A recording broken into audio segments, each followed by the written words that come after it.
And it was by far the most tense flight I have ever been on. I coughed once. The plane shook. It wasn't even a bad cough. It was just like a little tickle. I was just like, the guy opposite me was like, Ebola!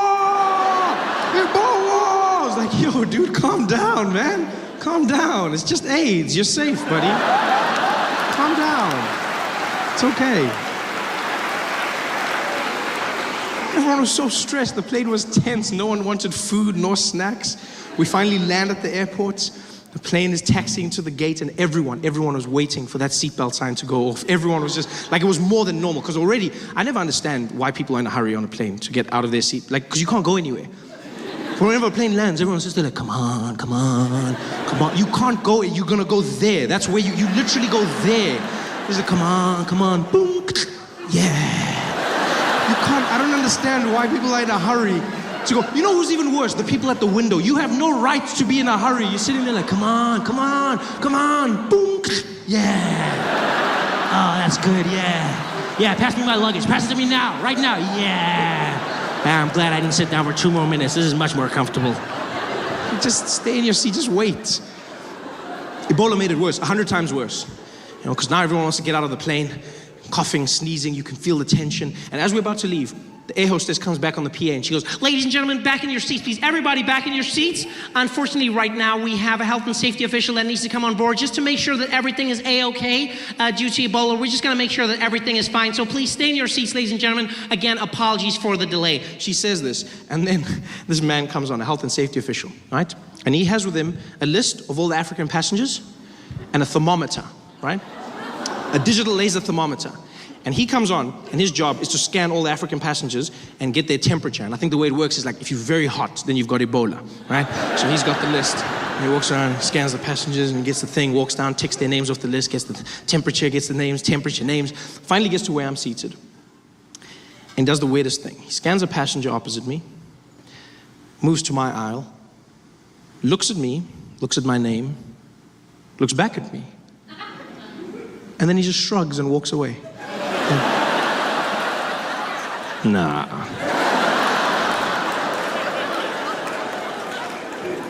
Almost as if I wasn't African enough. I've never felt so conflicted in my life. Yeah, because don't get me wrong, like, I never want anyone to think I have Ebola. But I also don't want anyone to assume that I can't have Ebola. You don't know me. You don't know what I'm capable of. I could have all the Ebola in the world. And this guy just ignored me. He walks away. I'm there trying to cheer myself up, like, chin up, Trevor, you could have Ebola. Chin up, kid, come on, you could have Ebola. And he walks to the back of the plane. He scans the rest of the passengers, gets to the tail, and he realizes he's now missing a name. So he looks back through the plane, can't figure out what's going on. I know it's me, but I'm not gonna help him. Yeah. He had his chance. He had a good Ebola man and he let him go. And so I watch him panic. And as he panics, the air hostess comes back down the plane and she goes, hey, what's going on? I need to get the people out of here. He goes, yeah, I know, I got a problem on the Ebola list. I can't figure out where the passenger is. And she's like, yeah, I gotta get the people out. He's like, look, I know this is killing me as well, but I just gotta figure out. She's like, yeah, if I don't get them out, I'm dead. I gotta get the people going. It's like, yeah, I know, just calm down, just give me a second. And now you can feel the tension building in the plane. People start whispering, there's murmurs going around. Because some people are hearing pieces of the conversations, like broken telephone as it goes down the plane. All they're hearing is, yeah, Ebola, killing me, people. Oh.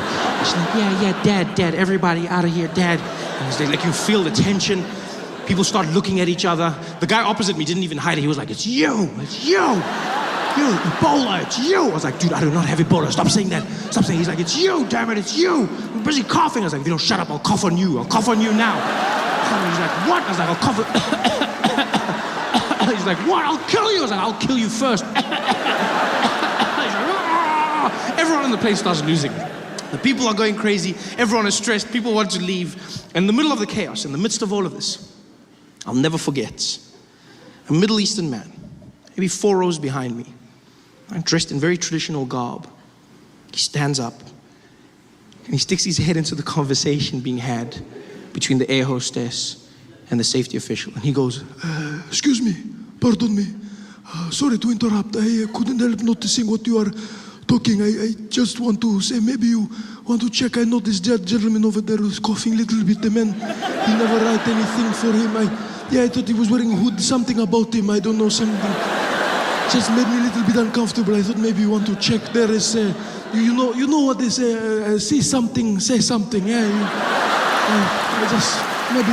Let everyone return to their seats at this point and refrain from using the lavatories. Please note we will be flying at a high altitude to try and alleviate the problem. Also, keep your seatbelts fastened and no hot drinks will be served at this time for your safety. Thank you very much, and I'll speak to you in a moment once we've gotten out of this bumpy patch. Speak to you in a moment. That moment might never come. He doesn't tell you this. When the nationwide flight lost an engine, the pilot said nothing. There, it just fell. Quiet. I don't want a pilot like that. I want someone who lets me know. I want to know before I'm going to die. I want to know. I want to say a prayer or two. I want to prepare myself, you know? I want to forgive everyone that I hate in the world. Give me a chance. Give me a chance. But they don't, pilots. No, they don't. I bet people who die in plane crashes don't even know they've died. Must be the worst feeling in the world. There's like a whole bunch of confused people popping into heaven like, poof. I swear these airports change all the time. I never know where to go. I'm like, are we in heaven? Oh, wow, I can't believe we made it, hey? I can't believe, wow, this is amazing. And there's St. Peter at the gates, and he's like, come forward, please, come forward.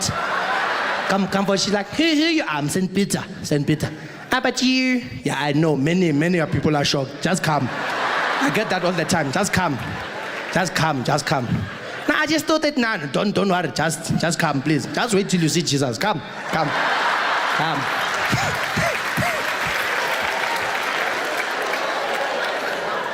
I don't want that. I want someone to let me know when I'm gonna die. Like taxi drivers. There's no person who dies in a taxi not knowing that they've died. Just before the crash, taxi driver will be like, yo!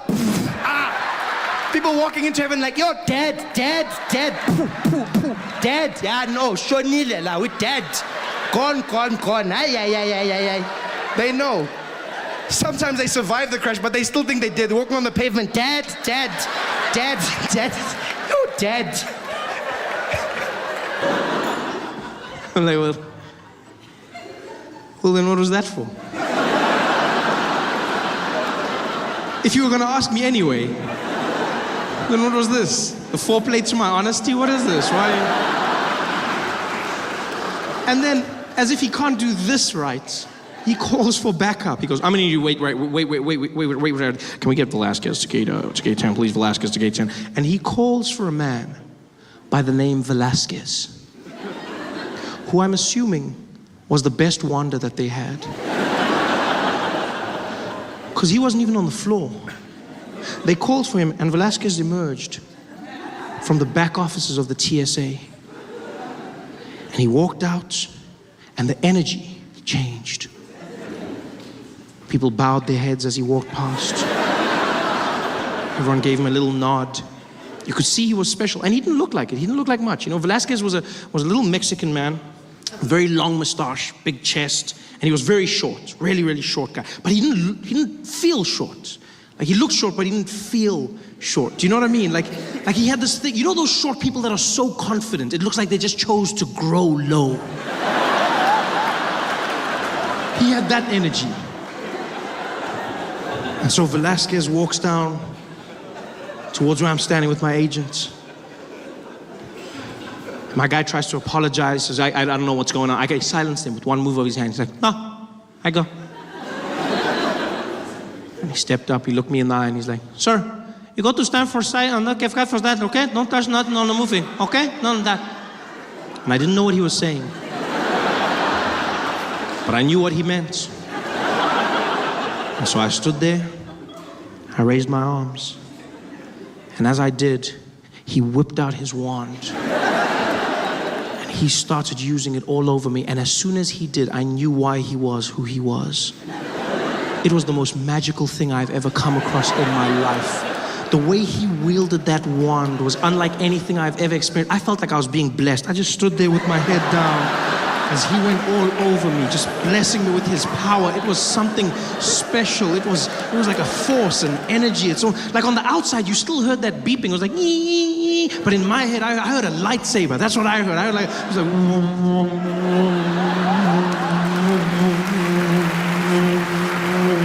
because he was to me, little Mexican Jedi. In fact, that's exactly what he was. He was my Mexican Jedi.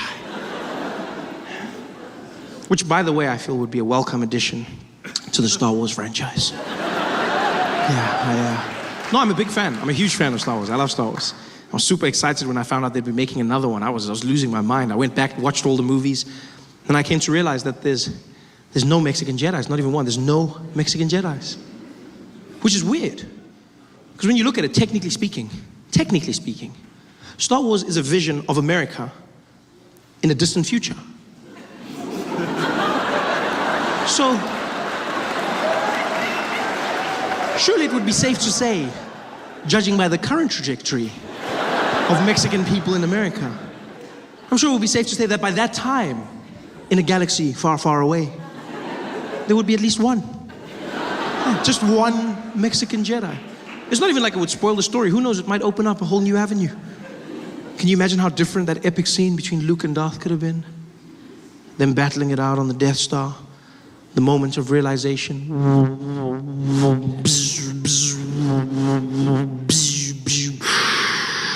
Luke. What do you want, you evil man? Luke. What do you want from me? No. Luke, man. Luke.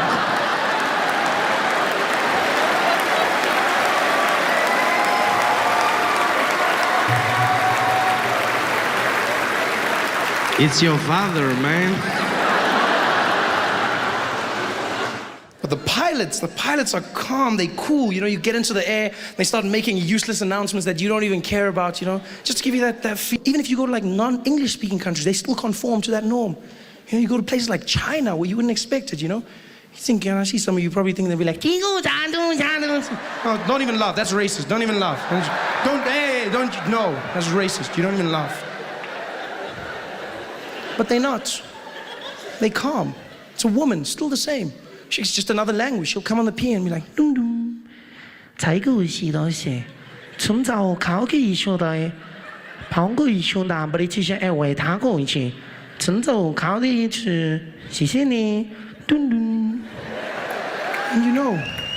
you know they've conformed. And then you land in South Africa. And you know you've landed. You know that you're back home. When you walk into the airport terminal building, you walk in, and I don't even know if they audition the people who do it. No. It's almost like whoever's closest to the mic gets to do it first, you know? It's the craziest thing. Luckily, 99% of the time it's a woman, but she'll come on. It's the craziest thing ever. As you walk in, she'll come and be like, dum dum. Attention all passengers. Attention all passengers. Hello, I'm talking to you. Hello.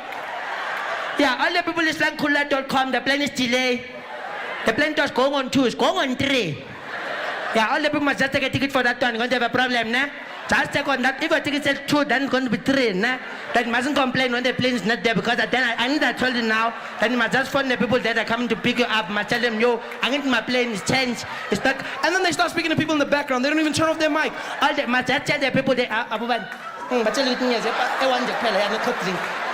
I need to tell you, I'm not drink. Yeah, I'm just not niggas, I need to tell you.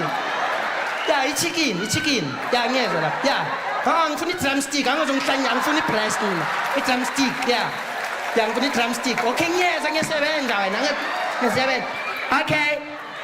All the people is like one time. The gate is changed. It's not D2. It's C15. It's not D2. It's C15. If you can go to D2, you can find nothing. Okay, bye-bye. But I need my chain. No, don't shine here.